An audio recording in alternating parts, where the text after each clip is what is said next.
Man United takeover bidders remain interested and not been told club has been taken off market. A Mail on Sunday report claims the Glazers are planning to take Man United off the market with the plan of putting the club back up for sale in 2025 when they believe their valuation of £7 billion to £10 billion will be met. Gary Neville is sceptical and does not believe the Glazers will do so. Sheikh Jassim and Sir Jim Ratcliffe were the only serious bidders by the end of the takeover process, but they fell short of the valuation the Glazers set. Sky Sports News understands that they wanted £6 billion.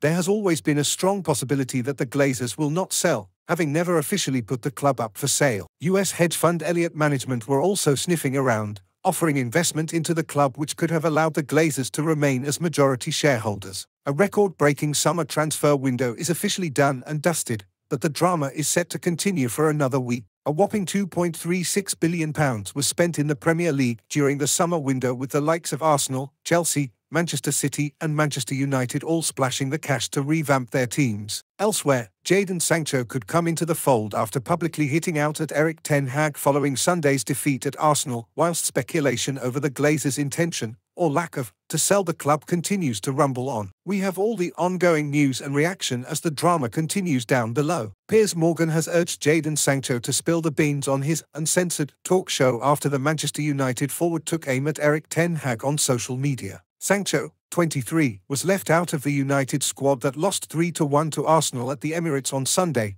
with ten Hag claiming that the England international's poor performances in training were the reason behind his absence. Ten Hag confirmed, "We did not select Jadon because of his performances in training. You have to reach a certain level every day at Manchester United and we can make choices in the front line. So for this game he was not selected." But the Dutchman was encouraged by Rasmus Højlund's first United appearance since his £72 million move from Atalanta. He said, "Anthony Martial had a good game, but when Højlund came on he definitely had an impact. He was a very good target and so difficult to play against. He made very good movements in behind. He was close in the box with his finishing and he should also have had a penalty." Sofyan Amrabat has announced his arrival in Manchester after completing a transfer to Manchester United. Amrabat was the biggest and last signing on a hectic transfer deadline day after he joined United on an initial loan from Fiorentina for the season, following the previous arrivals of Sergio Reguilon, Altay Bayindir and Johnny Evans. United have paid a £10 million loan fee and have the option to buy the midfielder permanently for £20 million.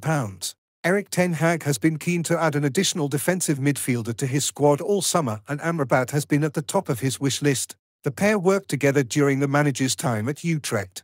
Amrabat wasn't signed in time to be registered for Sunday's crucial trip to Arsenal, so the 27-year-old will have to wait until after the international break to make his debut. However, he did report to Carrington for the first time on Saturday after landing in Manchester. Amrabat posted a photograph of himself and a friend on a private jet with the location set as Manchester. Amrabat's friend gave a clearer timeline of events on his Instagram story as it showed the pair arriving at an airfield in Italy before posting at Carrington at around 3 p.m. Amrabat won't be staying for long as he will be back in the sky to return to his native Morocco after being selected in the national squad. He will face Liberia on September 9th in an Africa Cup of Nations qualifier and Burkina Faso in a friendly 3 days later. Amrabat also took to Instagram on Friday to say goodbye to Fiorentina. He wrote, "After 3 years at this beautiful club, it's time to take on a new challenge. When I arrived in 2020, I couldn't have imagined all the adventures we'd experience together. Our run in the Conference League and Coppa Italia last year and the many special nights at Stadio Artemio Franchi will live with me forever. I want to extend a massive thanks to the club, all players, staff and fans for all the memories we've created. It has been an honor to wear this badge. Again and again." Let's back to the Manchester United takeover news. Glazers to take club off market and end sale process despite fan fury. The Glazers put Manchester United up for sale last year, but the process has dragged on despite a battle between Sir Jim Ratcliffe and Sheikh Jassim bin Hamad Al Thani for control of the club. The Glazers are set to take Manchester United off the market, signalling an end to the club's takeover process. The Americans opened up bidding for investment or even a full buyout of the Red Devils last year, with Sir Jim Ratcliffe and Sheikh Jassim bin Hamad Al Thani quickly emerging as the frontrunners to take over from the much-hated Glazers. Neither of the duo's offers got close to the Glazers' £6 billion valuation of the Premier League giants. Talks have dragged on for months, with several rounds of deadlines for improved offers as Ratcliffe and Sheikh Jassim battled for control. Now those talks appear to be dead in the water, with the Daily Mail reporting the Glazers will take United off the market. The reason behind that move is said to be the failure of any bidder to get close to their anticipated asking price. The Glazers had hoped multiple serious bidders would be tempted into making offers, though that did not happen. It is said that the Glazers will now look to put United back on the market in 2025. It is hoped that financial and environmental factors may attract more bids at that time. The Glazers hope they will be able to sell the Red Devils for an even higher price thanks to an uplift in TV revenue, the expansion of the Club World Cup and the 2026 World Cup. That World Cup is likely to heighten the interest of American billionaires in football, given the tournament will be held in North America. As a result, the Glazers are said to believe they will be able to set an asking price of between £7 billion and £10 billion. While supporters have grown increasingly frustrated and held a sit-in protest last week, the Glazers will ignore them. Instead, they have backed manager Erik ten Hag and hope he can deliver trophies that will boost the club's valuation. Once you lose the fans, especially at a club like Manchester United, it's hard to get them back. Obviously, they have achieved a lot, and financially, the fact we're even talking about the numbers of what Manchester United will sell for shows the success they've had, he told The Athletic. But there needs to be change. We've all seen that, we all know that. It hasn't been the greatest of times for Manchester United, on the field or off the field.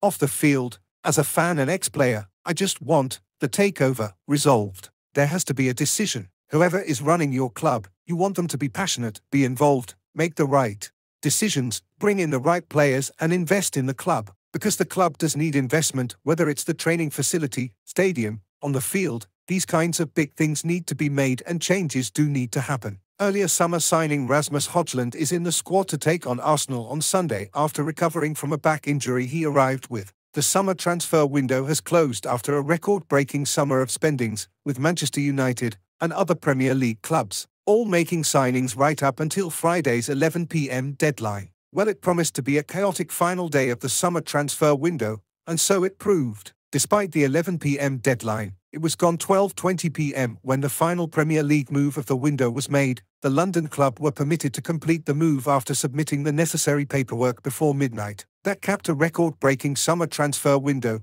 with £2.36 billion spent in England's top flight on new players. That smashed the previous marker of £1.92 billion set in 2022. Manchester United were busy right up until the 11th hour, signing Altay Bayındır, Johnny Evans, Sergio Reguilón and Fiorentina midfielder Sofian Amrabat. Mason Greenwood also sealed a move, a last-minute loan to Spanish side Getafe. We have all the news and reaction from deadline day, with a number of new signings set to be in action on Saturday. Meanwhile, Manchester United have released a statement over Mason Greenwood's loan move to Getafe. Mason Greenwood has signed for La Liga side Getafe on a season-long loan, subject to international clearance, it read. The move enables Greenwood to begin to rebuild his career away from Manchester United. The club will continue to offer its support to Mason and his family during this period of transition. Again and again, it's confirmed that Manchester United put the finishing touches to their squad on Friday as Erik ten Hag made some last-minute adjustments at Old Trafford.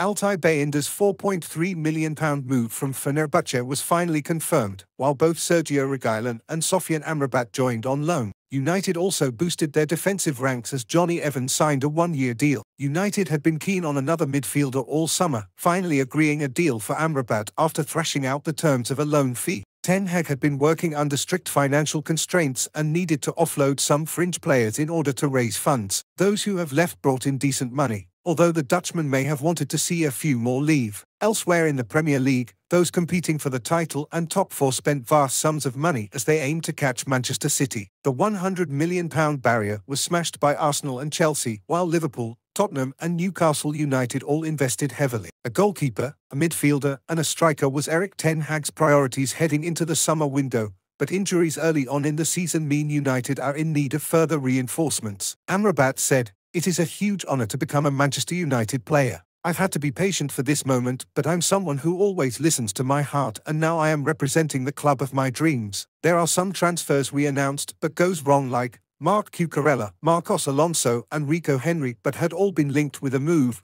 before Tottenham's Sergio Reguilon emerged as the preferred option, completing a medical for a deal which is announced yesterday. That's it, on the summer transfer window of 2023 has closed related to Manchester United. A goalkeeper, a midfielder and a striker were Erik ten Hag's priorities heading into the summer window, and that's all from our coverage. Let's back to the Manchester United takeover news. The Glazers put United up for sale last November and are yet to name a preferred bidder. Qatari banker Sheikh Jassim bin Hamad Al Thani is the favourite to purchase the Premier League club, but Ineos chief Sir Jim Ratcliffe is still in the takeover race.